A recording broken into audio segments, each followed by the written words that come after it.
Hello, and welcome, and thank you for joining me today, Monday, December 21st, the winter solstice, the longest night of the year.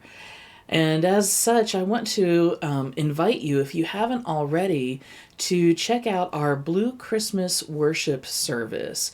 It can be found on Facebook at our WSUMC Live page, as well as having been cross posted on our West Side UMC page, and I will try to get it up on our website as well.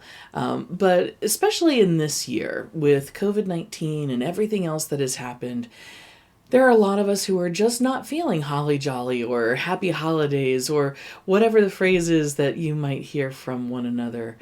And there are reasons for not being so happy. There are reasons why we might be feeling grief and anxiety and things like that. And the Blue Christmas Worship Service, sometimes also known as a Longest Night Service, when specifically held on the 21st of December, is an opportunity to lament. It's a word that we don't hear a lot of nowadays in the church, but lament was to cry out to God when our souls are just unhappy, when there's reason for us to be fearful or scared or down and depressed.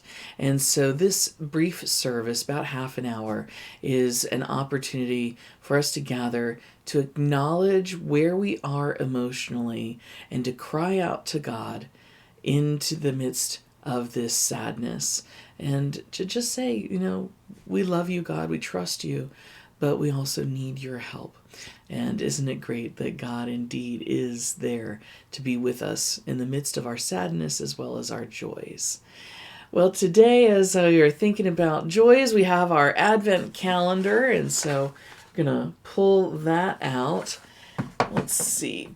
21st, we're getting down to the end, and today's Bible verse is Ecclesiastes chapter 3, verses 1 through 4. Not one that we normally associate with Advent or Christmas, that's for sure. Well, before we get into that, I do want to share some joy with you. I was thinking about all the different traditions that we had in my family growing up, and one of them was baking cookies. I can remember the tables and countertops just laden with cookies. My cookie preference, amazingly enough, is really pretty simple. I like a cookie called animal crackers. It's a recipe that my mom found in the newspaper when I was still a kid, and it's basically a sugar cookie that's great for rolling out and making with the cookie cutters. And so mom would get out that recipe at different times during the year, but at Christmas time it would just be so much fun to see all the different shapes, the stockings and the stars and the angels and all the other cookie cutter shapes that were out there. Of course, she made other dozens of different kinds of cookies, chocolate chip cookies, and the one I remember probably most, beyond my favorite, of course, was my dad's favorite, was something called Billy Goats. And I just remember always being so disappointed when mom made the Billy Goats because they were not my favorite. They had dates in them. And so, yeah, not a favorite of mine, but what I wouldn't do to make some of those Billy Goats for my dad. Well, as we're celebrating in this season and we're remembering 101 amazing things about Christmas, I thought we could take a brief look at the history of Christmas cookies. And the idea is that sweets have always been something that people have enjoyed. And during the winter solstice festivals from ancient times, whether from Rome or Norway or West Africa or even Ireland, people would gather together to celebrate the changing of the seasons, and food was always at the centerpiece. Knowing that the winter was going to become harsher and they didn't know what might lie ahead, they would feast at this time, and they would include something sweet. The ancient Romans, this doesn't sound very appealing to me, but they would take bread crusts soak them in milk, fry them in oil, and then they would drizzle them with honey before serving. And that's one of the earliest ideas of a cookie almost. It sounds a little bit like biscotti, actually, not too far off, right? It was in the Middle Ages, however, that the celebrants actually got into the world of what we call pastries and evolved beyond fried bread with honey. And so they started using spices like nutmeg and cinnamon and black pepper. Even can you imagine black pepper? But well, there's amazing things that we put in. I remember living in Germany as a young girl, and one of the cookies was Pfeffernusse. It's basically a gingerbread type of cookie. Pfeffer actually means pepper, pepper nut, as it were. And so it often has ginger, it has anise, which has that licorice taste, and so different things like that. Cookies eventually became very popular because they were so inexpensive to make, they were easy to make, they traveled well when you wanted to go somewhere and take along something sweet, and so cookies have become ultimately very popular over the years. And while I haven't baked any, I have certainly enjoyed the hard work of others. And so I want to thank those who gave cookies to myself and some of the other staff as part of a Christmas tradition this year. And so what that does, though, is it reminds me of a similar kind of joy, not an eating necessarily, but a joy that we get to see when we're talking about Ebenezer Scrooge. I haven't gotten my hat out in a while, so I thought I'd pull that back out. When it's all said and done, and Scrooge has made the last of his visits, this time with the spirit of Christmas yet to come, he comes to a pretty strong realization of just who he is and what it is that he's earned in this life. And our devotion this morning comes from 52 Little Lessons from a Christmas Carol by Bob Welch. Well, as a moneylender and a man of numbers, I'm going to read this one paragraph to you. Scrooge can do the math.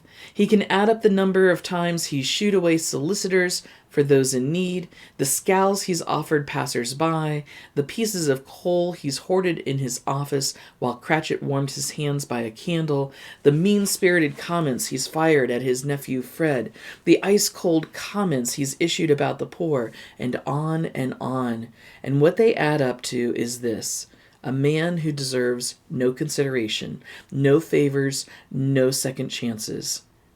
Yet this is exactly what the spirits grant him. In a word, this is grace.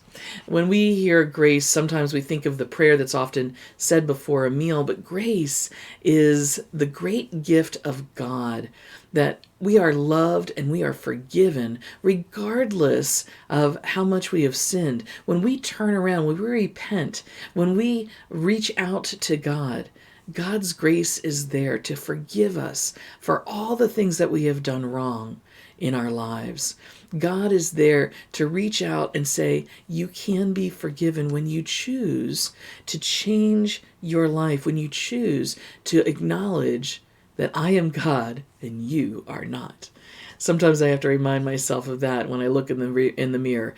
God is God and I am not. Well, Scrooge, at the end of his evening, has had a remarkable transformation and turnaround. And it's just been briefly that he has had this change. And so he remembers very clearly what his life was like without God. And I wonder if we often have an opportunity to remember what our lives were like without God. Some of us growing up in the church may not really have a clear understanding of that. But imagine, if you will, a time when God was not part of your life. Or if God's always been a part of your life, and I'm so grateful for that, imagine what it would be like if you couldn't turn to God. If you had to deal with all the guilt and the shame for the things that you've done in your life that you've regretted. Well, in all of this, and realizing that he has this newfound freedom, Scrooge does something that would never have been anticipated of him. He laughs. He laughs. And it says in A Christmas Carol, really, for a man who had been out of practice for so many years, it was a splendid laugh, a most illustrious laugh. Laughter is a great part of my life. I love to laugh, whether it's watching comedy specials or it's spending time with friends and family and sharing the joy of what's going on. And it reminds me of these words from Ecclesiastes 3, the first 4 verses. There is a time for everything, and a season for every activity under the heavens, a time to be born and a time to die, a time to plant and a time to uproot, a time to kill and a time to heal, a time to tear down and a time to build up, a time to weep and a time to laugh, a time to mourn and a time to dance. Scrooge has just finished the Spirit of Christmas Iron Man course, if you will. He's been torn down to his naked soul. His slate has been wiped clean by God himself. And now he has no other response than to respond to the lightness in his soul with laughter, with dancing perhaps. What are the best times that we experience in our lives, in our church, in our families? Isn't it the times when we have an opportunity to laugh, when our joy is so full that all we can do is make that wonderful sound that says, God is in control, and I am not, and I am ever so grateful for it. I hope that you have a day of joy and laughter as you go forward on this winter solstice. Have a great day.